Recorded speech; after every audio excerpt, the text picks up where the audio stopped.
बात है कि हम अपने प्रभावी वर्ग को, अपने श्रोताओं को, दर्शकों को, सुनने वालों को, चाहने वालों को, उनके मन को, उनकी क्षमताओं को, उनकी समझदारी को और उनकी नासमझदारी को, इन सबको समझकर ही लेखनी चलाते हैं। नीरज जी अगर सिनेमा के लिए लिख रहे हैं तो वो सिनेमा के दर्शकों को ध्यान में रख के लिखेंगे। नीरज जी अगर कवि सम्मेलन के लिए लिख रहे हैं तो वो अलग होगा, और नीरज जी अगर सिर्फ छपने के लिए लिख रहे हैं तो वो साहित्यकारों के लिए होगा। तो नीरज जी पाठ्यक्रमों में पढ़ाए जाने लगे हैं। सबसे ज़्यादा खुशी की बात तो ये है कि उनको फिल्मी गीत मानकर अभी साहित्य के हलकों से अलहदा करके रखा था।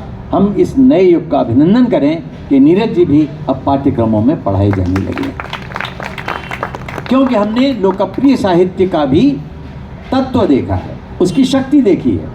उसमें सहजता और सरलता का गुण पाना दुर्लभ गुण है।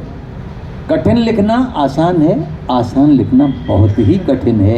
ये मैं एक कवि सम्मेलनी कवि होने के नाते जानता हूँ कि वो बात जो आपके मर्म में बैठ जाए, जो आपके अंदर तक चली जाए, जो जिसे आप गुनगुनाएं तो दिशाएं भी गुनगुनाएं, जिसे आप गुनगुनाएं तो ये माहौल खुशनुमा बनाएं, ऐसा करने की क्षमता उनके अंदर थी। और जैसा शुरू में निरुपमा जी कह रही थी कि बहुत कम वक्त मिला उनको सिनेमा के लिए, सिर्फ 10 साल, 70 के करीब से नई उम्र की नई फसल से लेकर शर्मीली तक, ये इस दौरान उन्होंने 200 से ज़्यादा गाने लिखे और सबके सब हिट हो जाते थे। उनके बारे में क्या किंवदंती बन गई थी कि जिस फिल्म के लिए वो गाने लिखते हैं वो गाने तो चल जाते हैं लेकिन फिल्म पिट जाती है।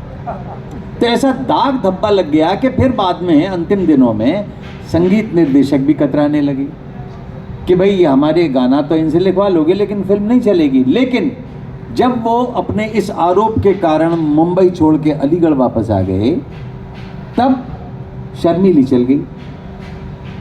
ओ मेरी ओ मेरी ओ मेरी शर्मीली, तो वो गीत चल गए और उसके साथ और भी बहुत सारे गीत उनके लोकप्रिय उनके आने के बाद हुए।